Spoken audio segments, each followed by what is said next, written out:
A'udzubillah minasyaitonirrajim. Bismillahirrahmanirrahim. Untuk mendapatkan keberkatan, rahmat serta hidayah daripada Allah Subhanahu wa taala, mari sama-sama kita buka pertemuan kita dengan umul kitab Al-Fatihah. A'udzubillah minasyaitonirrajim. Bismillahirrahmanirrahim. Alhamdulillahi rabbil alamin. Ar-Rahmanir-Rahim. Maliki yaumiddin. Iyyaka na'budu wa iyyaka nasta'in. Ihdinas siratal mustaqim. Siratal ladzina an'amta 'alaihim غير المغضوب عليهم ولا الضالين آمين.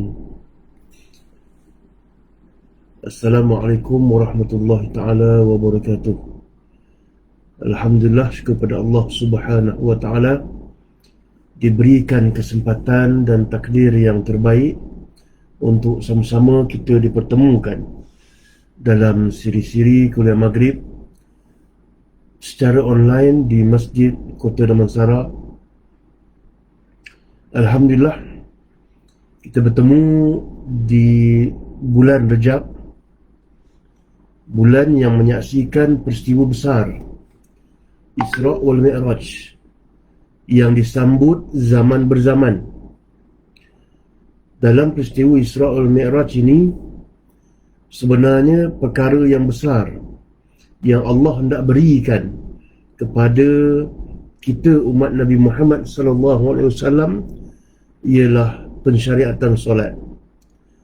Ulama mengatakan kalaulah tidak ada kewajipan solat, maka tidak akan wujud Isra' wal Mi'raj. Meskipun peristiwa itu sangat besar, disebut Mukjizat Al-Kubra. Mukjizat Al-Kubra itu mukjizat yang terbesar. Maka meskipun mukjizat itu dianggap sebagai mukjizat Al-Kubra yang terbesar, namun dia bukanlah klimaks kepada bulan Rejab. Klimaks sebenarnya ialah as-salah, iaitu perkara yang penghujung kepada Isra' wal Mi'raj ialah as-salah. Jadi pada bulan ini kita jadikan ianya sebagai satu bulan untuk mengkoreksi tentang sembahyang, tentang as-salah. Tahun lepas, kalau tak salah saya, memang Masjid Kota Damansara menjadikan bulan Rejab ini sebagai bulan untuk kita menyelidiki tentang sembahyang, bulan solat. Dan ada baiknya pada hari ini, pada kuliah maghrib kali ini, kita menyelidiki lagi tentang sejarah sembahyang, sejarah solat. Cuma daripada sudut pertama, daripada sejarah syariat Nabi Muhammad SAW, dan juga kita menelusuri kalau sempat tentang bangsa Melayu, sembahyang di kalangan bangsa Melayu. Jadi pertamanya tentang sembahyang ataupun as-salah. Kalimat sembahyang ialah kalimat Sanskrit. Kalimat as-salah ialah kalimat daripada bahasa Arab. Jadi as-salah ialah satu ibadah yang Allah Subhanahu Wa Taala berikan kepada Nabi Muhammad SAW secara khusus untuk ibadah melibatkan syariat Nabi Muhammad ialah dalam peristiwa Isra' wal Mi'raj. Adapun sebelum Isra' wal Mi'raj, Rasulullah memang telah bersembahyang. Rasulullah memang telah pun bersembahyang. Iaitu konsepnya, Nabi-Nabi ini konsepnya, bila diutuskan seseorang Nabi itu ke sesuatu tempat, maka Nabi tersebut akan meneruskan akidah dan syariah di tempat itu. Akidah tidak pernah berubah zaman berzaman. Zaman berzaman, akidah tidak pernah berubah. Bermula zaman Nabi Adam alaihissalam sampai zaman seterusnya, zaman Nabi Nuh, zaman Nabi Idris, Nuh, Hud, Saleh, sampai kepada Nabi Ibrahim, Nabi Isa, sampai Nabi Muhammad, ibadah tidak pernah berubah. Akidah tidak pernah berubah. Bagaimana Allah yang Maha Esa, itulah dia Allah yang Maha Esa pada zaman Nabi Ibrahim. Bagaimana Allah yang Maha Esa tunggal di zaman Nabi Adam alaihissalam, berterusan sampai zaman Nabi Ibrahim, Allah itu juga pada zaman Nabi Yahya, Zakaria, sampai kepada Nabi Isa alaihissalam. Tidak ada Tuhan tu menjadi tiga di zaman Nabi Isa pula. Dan berkekalan sampai Nabi Muhammad, akidah tidak pernah berubah. Adapun syariah, maka syariah berubah. Syariah berubah. Okey, jadi bila syariah berubah, syariah itu ialah perkara yang akan menerima perubahan.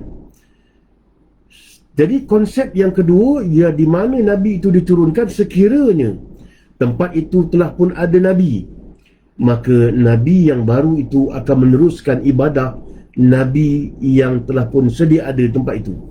Contoh Nabi Ismail alaihissalam meneruskan ibadah Nabi Ibrahim alaihissalam. Kemudiannya Nabi Muhammad pula diturunkan di Mekah. Di Mekah itu telah pun ada syariat Nabi Ibrahim dan Nabi Ismail, maka Nabi Muhammad meneruskan seluruh syariat Nabi Ibrahim dan Nabi Ismail. Maka ada syariat yang diubah dan ada yang tidak diubah. Syariat yang tidak diubah seperti mana yang berlakunya syariat haji. Haji bermula zaman Nabi Ibrahim, berterusan sampai ke zaman Nabi Muhammad, tidak ada sebarang perubahan. Perubahan tidak pernah berlaku. Technicality tak ada masalah.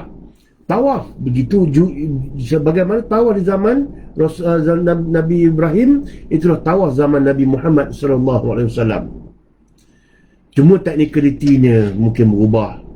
Dulu tawaf kalau sakit tak sihat naik unta, kemudian naik tandu, dia didunjung kan. Kemudian sekarang ni siapa yang tak sihat naik skuter. Kalau naik unta tu payahlah, nak accident. Naik tandu tu kita pula risau naik tandu tu. Saya tengok kalau makcik-makcik yang naik tandu tu, kalau dia demam, naik tandu tu, orang bawa arak tu kan, orang tandu tu, naik tandu tu, turun tandu tu, hilang demam dia, sebab dibawa dengan laju oleh Arab tu lah. Jadi sekarang ni kita berubah, tak naik tandu, tak naik unta, naik skuter. Tu yang selalu accident naik skuter tu. Sebab apa? Sebab suasananya sejuk bila kita naik atas tu, naik skuter berpusing, suasananya sejuk, ada kipas lagi, ada aircon, badan pun penat bila naik skuter tu, selalu terlelap. Jadi kalau terlelap, memang terlanggar dinding lah. Kalau terlanggar orang, susah juga. Terlanggar dinding, tu biasa sebab dia bulat. Kalau sa'i tu, dia straight, tak ada masalah sangat. Kalau tawaf tu, dia biasa terlanggar manusia, atau langgar orang, atau langgar dinding. Jadi benda ni tak pernah berubah. Benda asas tak pernah berubah. Teknikal berubah. Ada 3 tingkat, 4 tingkat sa'i tu, teknikal berubah. Jadi itu haji syariat haji tidak pernah berubah. Adapun syariat yang melibatkan puasa, Allah, sikit lagi, tak lama lagi kita akan puasa Ramadan. Puasa Ramadan tu syariat umat Nabi Muhammad.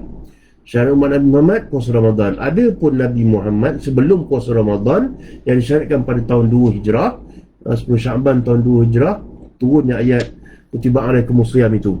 Jadi sebelum puasa Ramadan ada puasa.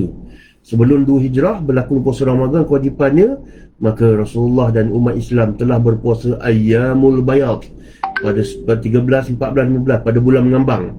Bulan sekarang mengambang kan, semalam full moon, bulan mengambang penuh, dan itu waktu-waktu yang sunat untuk berpuasa. Jadi untuk umat Nabi Ibrahim AS, 12 kali 3, 36. 12 bulan kali 3 hari, 36 hari mereka kena berpuasa sepanjang setahun. Jadi itu untuk umat Nabi Ibrahim, dan diteruskan oleh umat Nabi Ismail, dan Rasulullah menyambung ibadah tersebut. Kemudian dia datangnya ke kewajipan khusus untuk umat Nabi Muhammad yang ayyamul bayat tadi menjadi sunat semata-mata, maka diteruskan dengan puasa Ramadan. Tapi dalam perkara puasa disikitkan 36 jadi 30. Sepanjang hari sepenuhnya daripada maghrib sampai isyak dia boleh makan, kepada boleh makan daripada maghrib sampailah ke subuh. Jadi diringankan. Tapi sembahyang tidak, sembahyang diberatkan. Sembahyang diberatkan daripada 2 waktu 4 rakaat, 2 waktu 4 rakaat, iaitu pagi 2 rakaat, petang 2 rakaat. Maka bila pagi 2 rakaat, petang 2 rakaat, maka Allah tambahkan kepada 5 waktu dengan 17 rakaat. Jadi Allah tambahkan dalam perkara melibat solat. Ada yang tak berubah, haji tak berubah. Ada yang dipendekkan, iaitu puasa dipendekkan waktunya, disikitkan bilangan harinya. Tapi melibatkan sembahyang, dibanyakkan sembahyang daripada 2 waktu kepada 5 waktu, daripada 4 rakaat kepada 17 rakaat. Maka itulah perubahan syariat yang berlaku. Jadi syariat sembahyang berubah kepada lagi banyak. Jadi itu segi syariat. Jadi sembahyang ini kita nak masuk lebihkan sikit kepada perbahasan kepada bangsa Melayu ni, itu syariat Nabi Muhammad SAW, segi sejarah pensyariatan sembahyang. Tahun 11 kenabian berlakunya Isra wal Mi'raj, maka penghujung Isra wal Mi'raj itu kemuncaknya Allah berikan kewajipan bersembahyang. Jadi 11 kenabian bermula sembahyang 5 waktu, 12 kenabian bermula solat Jumaat. Solat Jumaat bermula pada 12 kenabian. Jadi Rasulullah hampir setahun tidak bersembahyang Jumaat, sebab 12 ke 13 kenabian tu, setahun tu ialah tahun yang meruncing. Tahun yang meruncing menyebabkan Rasulullah tangguh sembahyang Jumaat. Ada pun sahabat-sahabat Nabi yang berada di Madinah telah pun mula hampir setahun bersembahyang Jumaat sebelum Rasulullah sampai ke Madinah. Jadi penangguhan sembahyang Jumaat ni memang bukan berada di zaman kita aja. Di zaman Rasulullah ada darurat keselamatan. Keselamatan ketika itu bermasalah. Rasulullah hampir nak dibunuh tahun 13 kenabian tu, bermaksud keadaannya darurat keselamatan. Jadi Rasulullah tangguh sembahyang Jumaat. Jadi ya, kita lihat kita pun darurat juga, darurat ke kesihatan. Dan mudah-mudahan Allah SWT beri bantuan akan diselesaikan masalah COVID ini dengan adanya vaksin-vaksin yang telah pun mula sampai dan mula deliver kepada semua pihak, insya-Allah. Jadi itu satu sejarah tentang sembahyang, tentang as-solah. Yang keduanya kita nak bawa pada malam ini, setelah dilatarkan dengan sejarah sembahyang, sejarah solat pada syariat Nabi Muhammad, kita lihat pula sejarah di kalangan bangsa Melayu. Saya nak bawa sejarah bangsa Melayu sebab apa? Sebab kita orang Melayu. Ataupun kalau bukan orang Melayu pun, kita duduk di negara yang meletakkan Melayu itu sebagai satu kedudukan yang hebat dalam perlembagaan. Jadi saya sedang menyiapkan, dah siap buku dah, bagi pada penerbit dah untuk dicetak buku tu. Sekarang tengah proses design lah, tentang syariat Nabi Muhammad SAW. Saya ambil daripada angle mazhab Syafi'i, iaitu menelusuri kearifan fiqh Syafi'i alam Melayu. Jadi daripada bangsa Melayu tu, kajian tentang bangsa Melayu, kewujudannya dan sebagainya, dan kedatangan Islam serta kedatangan mazhab Syafi'i ke alam Melayu sampai ke zaman sekarang ni. Jadi insya-Allah mudah-mudahan boleh sempat siap buku tu untuk kita diskusikan sama-sama. Jadi saya mengambil angle sembahyang. Jadi orang-orang terdahulu, ulama kita, bila datang ke tanah Melayu ini, ke alam Melayu, ulama-ulama kita telah pun sampai tanah Melayu ni kepada kurun pertama zaman Rasulullah SAW. Kurun pertama. Adapun bangsa Arab telah sampai sebelum tu lagi. Sebelum itu lagi telah pun ada penempatan bangsa Arab. Bangsa Arab telah pergi ke China sebelum lagi zaman Islam lagi. Utubul ilma wala bisin tu, untuk ilmu walaupun di China telah pun wujud kalimat itu, kata-kata hukama itu sebelum lahir Rasulullah lagi. Tembok besar China telah pun dibina 1000 tahun lebih sebelum lahir Rasulullah. Maka hubungan China dengan Arab telah pun berlanjutan lama sebelum itu. Jadi bangsa Arab telah pun pergi berniaga ke Nusantara. Kalau kita tengok daripada Arab Syafiq, daripada Mesir, di zaman Cleopatra lagi, mereka telah pun sampai ke dunia sini, sebelah Nusantara ini, untuk mengambil rempah ratus. Bahkan yang mengawetkan rempah ratus yang mengawetkan mungan mumia itu diambil daripada kawasan Nusantara ini. Jadi tuan-tuan, itu semua hasil daripada kajian-kajian pelbagai pihak yang menemui tentang hubungan antara timur dengan barat ini. Jadi secara mudahnya, bila mereka pergi ke China, mereka akan melalui dua jalan, jalan sutera ataupun jalan rempah. Spice Road ataupun kalau rempah, dia akan ikut Nusantara kita. Kalau Silk Road, dia akan ikut laluan dataran yang banyak sangat dia punya pancaroba dia. Maka kebanyakan mereka menggunakan Spice Road, tidak menggunakan Silk Road. Walaupun Silk Road, laluan sutera tu ada, merentas kawasan-kawasan gurun di tengah-tengah, di asal tengah dan asal kecil, maka jalan tu sangat membahaya. Jadi mereka gunakan Spice Road sebagai laluan kedua. Jadi bila nak gunakan laluan ini, mereka mesti melalui Nusantara. Bila melalui Nusantara, mereka kena menggunakan dua angin. Satu angin yang menghantar mereka sampai ke Selat Melaka, dan kemudian kena tunggu 3 hingga 4 bulan untuk mendapatkan angin baru bagi menghantar mereka ke China. Jadi bila mereka dapat angin monsun barat daya datang ke alam Melayu ni, maka sampai ke alam Melayu mereka akan berada di tempat-tempat yang awal. Tempat yang awal, kalau mereka ikut pesisir pantai, mereka akan berjumpa dengan Kedah dulu, dengan Gunung Jerai. Gunung Jerai sebagai tempat petanda kepada orang-orang yang berlayar. Maka jumpa Gunung Jerai dulu, mereka akan bersinggah di Gunung Jerai. Kalau ikut daripada jauh atau Hindi, mereka akan berjumpa dengan Tashi dulu, ataupun berjumpa dengan Barus atau Lamuri. Jadi Barus sekarang ni ialah Lok Sumawi, Aceh. Barus itu orang sebut kapur Barus. Kapur Barus maksudnya kapur yang didapati di Barus. Bukan Barus tu, bukan kawasan Aceh Utara tu yang mengeluarkan kapur semata-mata. Seluruh dunia Melayu keluarkan kapur dan menyiagakan di Barus. Sebab orang sana, orang daripada Timur Tengah akan berjumpa dengan Barus dulu. Barus ni kawasan utara Aceh. Jadi utara dia jumpa dulu. Dan dia akan duduk situ 3 hingga 4 bulan untuk menunggu angin baru. Angin baru untuk menolak mereka. Dulu ada kapal enjin larang batu kan. Enjin diesel lagi tak ada. Yang ada ialah kapal raya. Maka nak tunggu pelayaran ke sana, ke China, mereka akan tunggu 3 hingga 4 bulan. Jadi 3-4 bulan mereka akan duduk berkampung di situ. Dan berlakulah pada zaman dahulu sebelumnya datangnya Islam, ajaran Nabi Muhammad SAW, maka di situ sebenarnya mereka berjumpa dengan ajaran Buddha, Hindu semua dekat Kepulauan Melayu. Jadi bagaimana berjumpa Hindu Buddha tak ada masalah lah. Dalam masa yang sama mereka sebenarnya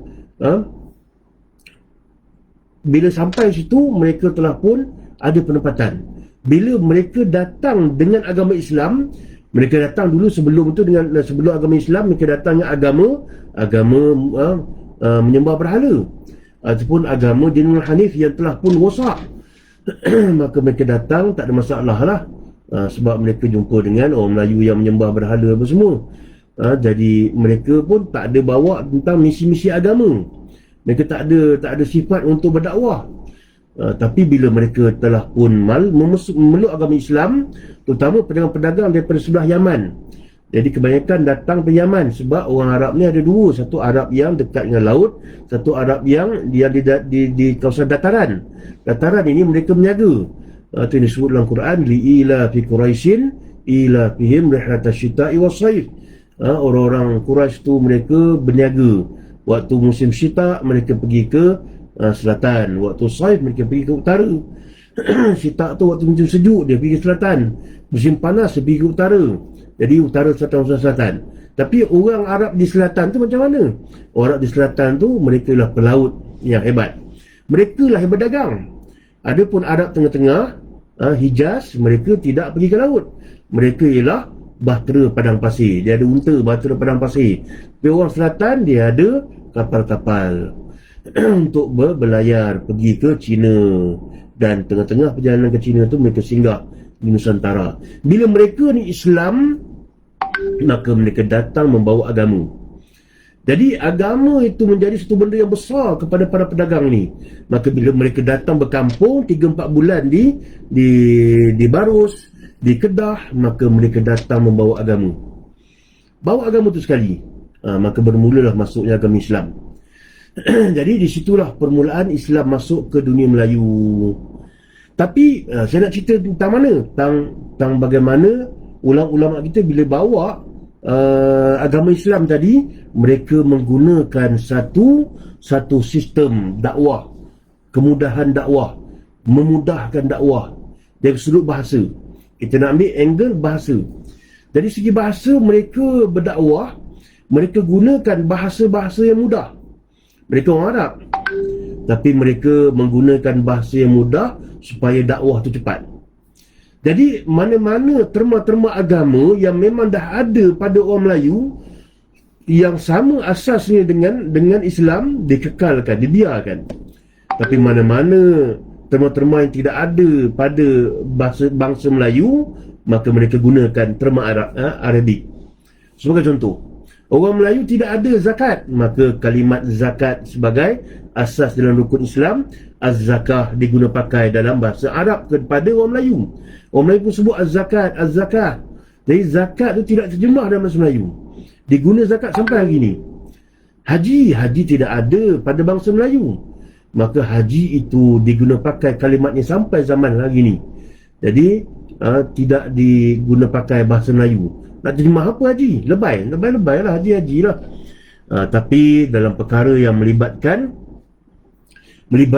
puasa, puasa tidak digunakan siam. Tidak digunakan siam, tapi digunakan puasa sebab orang Melayu memang telah pun berpuasa. Orang Melayu telah pun berpuasa. Sebab apa? Sebab beberapa penulisan yang kita dapati bahawasanya bangsa Melayu kita ialah bangsa yang telah pun berpuasa, bukan sebab dia agama Hindu dan Buddha. Agama Hindu dan Buddha tidak banyak mewarnai dunia Melayu, melainkan di kawasan-kawasan yang ada pengaruh Sriwijaya dan Majapahit. Itu pun pada penghujung-penghujung seawal tahun yang paling awal dikesan sejak segi adanya artefak-artefak yang menunjukkan pengaruh Hindu Buddha sampai ke tanah ini ialah pada awal-awal tahun abad kedua Masihi. Abad kedua, sebelum tu tidak wujud sebarang artefak-artefak menunjukkan adanya campur tangan agama lain. Jadi yang paling awal di Salaka Negara. Salaka Negara ni satu kerajaan lah pada abad kedua. Kemudian abad keempat barulah kerajaan Kutai di Kalimantan. Dan lepas tu barulah kalau kita tengok Borobudur lambat, Angkor Wat lambat. Kalau kita lihat kurun ke-8 barulah wujudnya. Kurun ke-8 barulah wujudnya benda-benda yang melibatkan pengaruh daripada pihak-pihak yang lain, melibatkan pengaruh daripada daripada Hindu Buddha. Kalau kita lihat daripada tamadun yang ada yang berkaitan rapat dengan Hindu Buddha ialah Candi Borobudur dan juga candi di Lembah Bujang dan juga Angkor Wat. Jadi kalau kita tengok pentarihan Borobudur, dia mula wujud pada abad ke-8 Masihi. 8 Masihi barulah dia mula wujud. Angkor Wat pula lagi lewat pada 12 Masihi. Dan yang paling awal ialah di kawasan Lembah Bujang. Lembah Bujang pun tidak dapat dianggap sebagai satu tempat yang betul-betul besar. Sebab Lembah Bujang ini bukan sebuah penempatan macam mana Angkor Wat atau Borobudur yang ada kerajaan padanya, tapi dia hanyalah pertapakan. Pertapakan ni itu orang Hindu India berlayar, mereka singgah di Lembah Bujang ataupun di Gunung Jerai ketika itu sebagai tempat untuk pelayaran itu mengambil landing mark dia. Jadi di situ dia buat pertapakan dia. Ada candi-candi yang diletakkan di situ sebagai tempat untuk mereka bersembahyang. Jadi tidak begitu lama. Jadi dia tidak lama, sekitar pada abad ke-7 hingga abad ke-11 Masihi. Jadi itu di kawasan-kawasan di Lembah Bujang. Adapun yang berada di Lembah Bujang yang sekarang ni sedang dikorek, iaitu di kawasan Lembah Bujang yang melibatkan Sungai Batu. Bukannya Parlimen Batu. Parlimen Batu tu tempat saya. Lembah Bujang ataupun Sungai Batu. Di Sungai Batu tu dia ada pengorekan sekarang ni yang berjumpa dengan artefak-artefak yang pelbagai, tapi tidak ada sebarang unsur-unsur Hindu Buddha. Yang ada hanya Lembah Bujang tu, dekat tepi bukit tu ada candi-candi sahaja. Dan candi-candi itu kurun ke-7, ke-8 dan hingga ke-11. Dia hanya sekadar pertapakan, bukan sebuah empire atau sebuah tamadun. Ada pun yang dijumpai di Sungai Batu di bawah, bahagian bawah itu ialah pertapakan yang menyaksikan, dia bukan sekadar pertapakan, dia sebuah tamadun yang besar. Tamadun besar yang telah tertimbus di bawah sungai. Jadi tertimbus, Sungai Batu tu pun tertimbus lah, tak ada nampak sungai dia. Jadi bila dibuat pengorekan arkeologi, maka terungkaplah pelbagai perkara. Jadi bila ulama-ulama kita sampai ke sini, mereka meneruskan kalimat yang telah pun ada pada ibadah yang sama dengan ibadah yang mereka bawa. Mereka nak bawa siam. Orang Melayu dah berpuasa dah mula puasa. Berpuasa, maka dia teruskan kalimat puasa. Dia nak bawa solah, orang Melayu telah pun bersembahyang. Maka dia teruskan kalimat sembahyang. Adapun agama Hindu Buddha yang ada tinggal sekarang ni, itu ialah yang dipakai oleh orang-orang yang singgah daripada India, singgah di sini berniaga. Yang keduanya, masyarakat Melayu tidak beriman dengan agama-agama Hindu Buddha ini.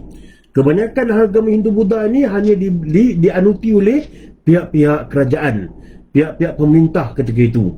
Sebab adanya kasta-kasta. Bila melibat kasta ni, orang Melayu tak suka, tapi pemerintah ni sukalah. Pemerintah ni kebanyakan datang daripada luar. Dia menakluki kawasan-kawasan tersebut. Srivijaya, Majapahit, apa semua tu, mereka suka kepada benda-benda begitu sebab ada kasta-kasta. Tapi orang bawah ni payah nak terima kasta ni. Sebab kalau mereka terima agama Hindu, mereka akan dipariakan, mereka akan diberikan kasta, dan ini satu benda yang mengaibkan. Adapun mereka sendiri sebenarnya telah pun ada agama-agama lain, iaitu agama yang kita lihat antaranya Kapitayan yang dekat dengan agama Islam. Dan antaranya lagi ialah kita yakini ianya sebahagian daripada agama Dinul Hanif. Dinul Hanif iaitu agama yang menyembah Allah SWT. Maka mereka sebut perbuatan mereka sembahyang. Kalimat sembahyang daripada dua wording, sembah tu penyembahan, iaitu pengibadatan. Kalimat hiang tu ialah Tuhan yang Maha Esa. Jadi mereka menyembah Tuhan yang Maha Esa. Mereka tidak menyembah kepada batu-batu tu. Itu semua golongan-golongan raja-raja kaya-kayangan ketika tu. Jadi masyarakat awam telah pun menyembah agama Dinul Hanif, atau yang menyerupai Dinul Hanif. Dan bila dibuat kajian kepada agama ini, maka kita dapati adanya beberapa perbuatan-perbuatan yang menyerupai solat umat Islam. Mereka ada terlempuh ni, dia duduk bersimpuh, seolah-olah kita duduk antara dua sujud. Dia ada berrukuk, dia ada terrukuk, dan dia ada i'tidal, dia ada tegak dan sebagainya. Jadi agama-agama ini ialah agama yang ada di kalangan bangsa Melayu sebelum Islam, dan disebabkan mereka dah ada sembahyang, maka ulama Islam masuk, tidak menggunakan kalimat solat, menggunakan kalimat sembahyang. Yang perbuatan mereka pun hampir sama. Sebab itulah di candi di Lembah Bujang itu, di bahagian bawah tu Sungai Batu, mereka menemui lebih 2 juta tuiri. Tuiri ini ialah silinder-silinder untuk melebur besi. Jadi bila mereka bincang tentang tamadun, sudah barang pasti tamadun itu tidak akan hebat, melainkan adanya agama di kalangan mereka. Jadi bila dikaji, maka berjumpalah tentang agama, kesan-kesan agama. maka kesama-sama agama ni mereka temui ada satu tempat tu memang mereka tengok tempat itu tempat penyembahan, tapi tidak ada unsur-unsur berhala, unsur-unsur Hindu Buddha langsung tak ada. Sebab paling awal Hindu Buddha ada dekat sini pun paling awal Hindu tu pada pada abad yang kedua, yang mereka jumpa di lembah Bujang ini 5-6 abad sebelum Masihi. 6 abad sebelum Masihi, maksudnya 500 tahun lebih sebelum Masihi. Maka orang Melayu telah pun ada penyembahan kepada Tuhan Yang Maha Esa. Dia menyembah yang Tuhan Yang Maha Esa. Maka kalimat itu diteruskan. Jadi beberapa perkara yang menyaksikan agama Nabi orang Melayu ni ialah agama yang menghampiri dinul hanif. Mereka sembahyang, sujud, mereka rukuk, mereka berdiri tegak. Bila dikaji-kaji, ada kebarangkalian besar sembahyang itu sememangnya datang daripada ibadah dinul hanif, ibadah orang-orang Islam zaman Nabi Ibrahim AS. Sebab saya ada terbaca satu buku yang ditulis oleh pengkaji Muslim yang telah pun diterbitkan oleh UPSI. UPSI itu kajian universiti ni, bukannya kedai-kedai biasa, kajian universiti. 3 jilid, asal-usul Melayu, induknya di Bunda Sunda, tajuk dia. Zahra Sulaiman yang menulis bersama dengan rakan-rakan yang lain. Hasil kajian mengatakan bahawasanya berdasarkan kepada mitokondria DNA, itu DNA kita ni, dia ada mitokondria DNA, lagi latest, kajian lagi latest, mitokondria DNA menunjukkan adanya pencampuran genetik yang datang daripada Mediterranean, itu Semitik. Genetik Semitik atau Mediterranean bercampur dengan bangsa Melayu pada usia bangsa Melayu ni 5,000 tahun dulu. 5,000 tahun dulu bangsa Melayu punya genetik telah bercampur dengan Semitik, iaitu bangsa daripada Mediterranean. Maka disitulah kita boleh membuat kesimpulan pada 5,000 tahun dulu, bila dicek 5,000 tahun dulu ialah zaman Nabi Allah Ibrahim AS. Maka ada asas yang mengatakan Nabi Ibrahim dengan keluarganya, iaitu daripada isterinya bernama Konturah, telah datang ke alam Melayu. Cerita itu ada asas sebab pada usia 5,000 tahun dulu, mengikut kajian mitokondria DNA, memang bangsa Melayu ada campuran Semitik pada zaman itu. Jadi menyatakan bahawasanya takkan Nabi Ibrahim datang bawa keluarga aja, takkan keturunan Semitik itu datang bawa keluarga aja. Sudah barang pasti mereka datang membawa agama sekali. Bila mereka datang bawa agama, masyarakat ini telah pun beragama dengan agama penyembahan ketauhidan pada Allah Subhanahu Wa Taala. Mereka telah pun sembahyang.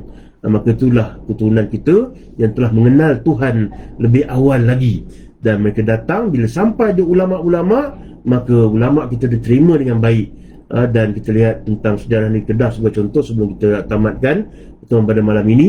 Kedah baru ni tahun 2018 dijumpai batu nisan Sultan pertama Kedah tu, Sultan Muzaffar Shah.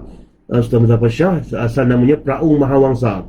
Dia Praung Mahawangsa ni diislamkan oleh Syekh Abdullah Humari. Syekh Abdullah Humari ini telah pun mengislamkan Raja Kedah yang pertama, dan akhirnya seluruh masyarakat Kedah telah pun diislamkan dengan Islamnya Raja Kedah.